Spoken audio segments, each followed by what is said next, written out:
I'm aware that many of you have expressed a desire for online counseling, and to that effect, we have a sponsor who will help you and assist you in that respect. So if you will, go beneath the video, you'll find a link to our online counseling sponsor. They have a whole team of counselors that can help you.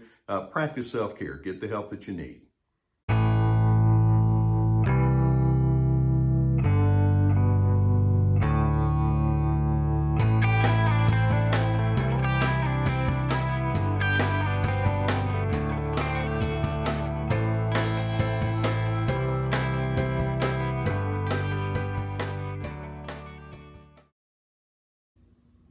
I want to talk with you today about the way that you manage your anger, and I specifically want to focus on what it says about your inner sense of strength versus your inner sense of desperation. Now, let's begin by saying that a lot of people who have chronic anger can come across in strong terms. They can come across as overbearing and as the one who has the final word. But make no mistake, those individuals are illustrating the abject weakness and insecurity that resides on the inside of themselves.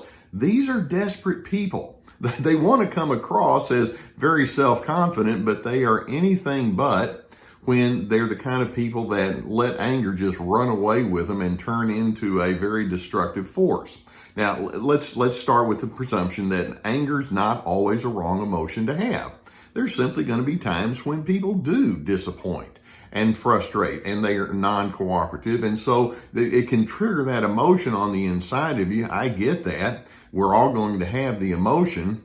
The question is, do you have a clean way of dealing with it? And I dare say that an extremely high percentage of people don't. Now, there are all sorts of ways that you can display that anger. You can be openly aggressive in the way that you manage your anger.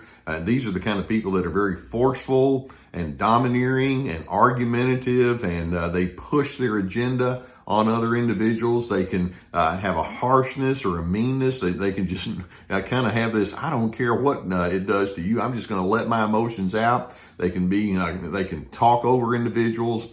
They're very difficult to deal with. Then, of course, you have the passive aggressive form of anger, and some people are masters at that. These are the individuals who can be deliberately evasive and non-cooperative. They can make promises, then they know they're not going to fulfill them. They can have laziness, procrastination. They can be evasive, things like that. And those individuals have learned, well, I can let my annoyance with other people be shown without having to play all my cards, and it becomes a game to them.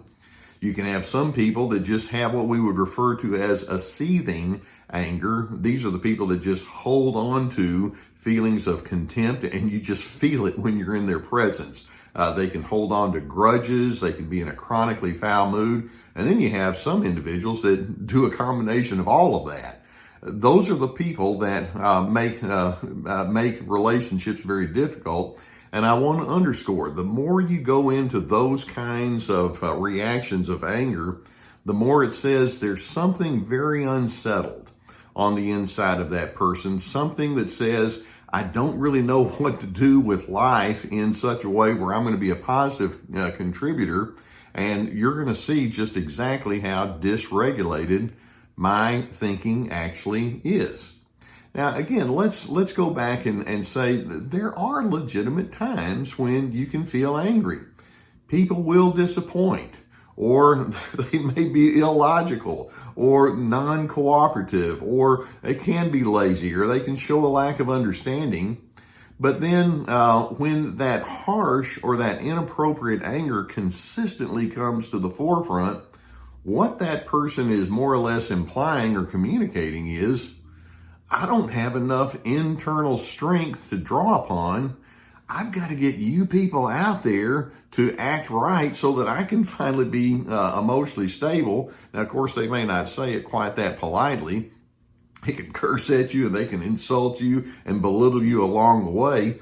But basically what they're saying is, I'm putting you in charge of making me feel good because I don't have the skills to manage myself in this moment.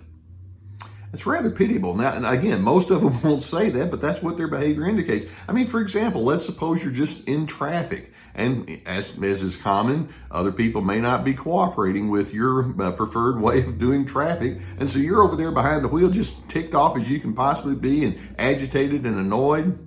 Okay, you're putting all of these nameless, faceless people out there in charge of your emotions. How successful is that strategy going to be? Because you're going to go out there the next day, they're going to still be there doing the same thing. Or it could be that you're the kind of parent that just blows at your kids or at your spouse or at the kids' friends or their parents. And in essence, it's your way of saying, once I get all of you people out there to act exactly the way I want, I'm going to be okay. But if you're not, I don't have the strength to manage this. I'll come apart at the seams. Or if you're at work and you know that there's some very difficult people at work, or you have some circumstances that draw frustration out of you because you feel like there's a lack of understanding or coordination there. Again, I understand that you feel angry, but then when it turns into that contempt or that lack of cooperation or chronic tension, the implication is there's very little inside of me that I have to draw upon. I can't be steady until you people out there give me what I want. That's desperation, and that's a formula for disaster. Let's just kind of go through a few questions here that you might want to ponder. First, who do you want to be? And when I say who do you want to be, what I'm asking is, how do you define integrity? How do you find character? What are your guiding values? What defining features do you want to be known for? Another question I'd like for you to ponder is, how are you going to proceed when other people choose not to coordinate with you? When other people are unreasonable? Does that just simply mean that, oh well, all of those good answers that I gave to question number one go out the window because I have to have everybody else to fall in line? See, I operate with a certain built-in pessimism that says it's not going to happen, at least not as consistently as I might like. I need to factor that in. Another question is, what would be different if you could accept the fact that other people actually will disappoint? Can you build that into the equation without it turning into just harsh cynicism? Or another question, what would it be like if you chose to manage your anger, but in a clean kind of way? We call it assertiveness. Speaking up about your needs and addressing your principles and establishing your boundaries in such a way where you get to maintain your self-respect and you get to honor the other person's need for respect in the process. What would that look like? How would your tone of voice modulate with that kind of thinking? And how would you proceed? What if you decided, another question, what if you decided that once you've expressed your hurt or your frustration, you can give the other person the free choice to either go along with you or not, and you can accept the fact everybody has a free will. You have yours, I have mine. I need to factor that in to the way that I engage with other individuals. In other words, what would a healthy, stable, well-conceived approach to my emotional well-being look like, especially when other people simply aren't being what I want? When you have that when you're able to answer those kind of questions in a successful and well-conceived way, you're not going to have the same desperation when that person disappoints or they show illogic or they have their emotional dysregulation. We'll acknowledge it can feel awkward. It can feel uncomfortable. It can be very undesirable. Sometimes you just need to get away from those people altogether. But I'm hoping that you can say, I know me well enough to know that there's an internal strength that I can draw upon. There's a well-conceived plan about who I am. I have my character intact. And if you people out there don't go along with me, well, it would be nice if you would. But in the moments that you don't, I'm going to figure this out. Can you think like that? It takes a lot of stepping back and it takes what we would refer to as an individualized approach toward personal stability. And I'm not suggesting that interpersonal coordination is meaningless. It's nice when it happens, and so I encourage you to seek those people out who can do that with you. But in the event that they don't, I'm hoping that there's an inner sense that says, I know me well enough to know that there's a steady person on the inside, and that person's going to show up, especially when others are unsteady. That's what happens that's what's necessary for you to remove the desperation and all the exaggerated forms of anger that go along with those moments. I hope you can learn to think that way. It can be done. It's not easy, requires self-restraint, but it can be done. I hope that videos such as this give you some good food for thought. If you've not already done so, I would encourage you to go beneath and hit that subscribe button here to our Dr. Les Carter channel. You're probably familiar with my Surviving Narcissism channel. Stick with us, and we'll have more videos coming your way.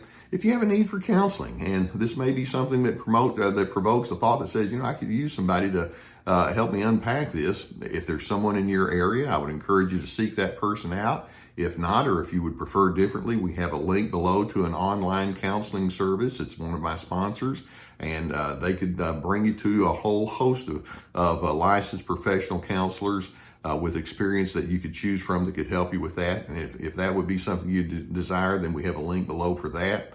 We also have my courses, and these are lots of videos with written material and worksheets that go along with it, quite a bit of work that would go into that for a therapeutic purpose.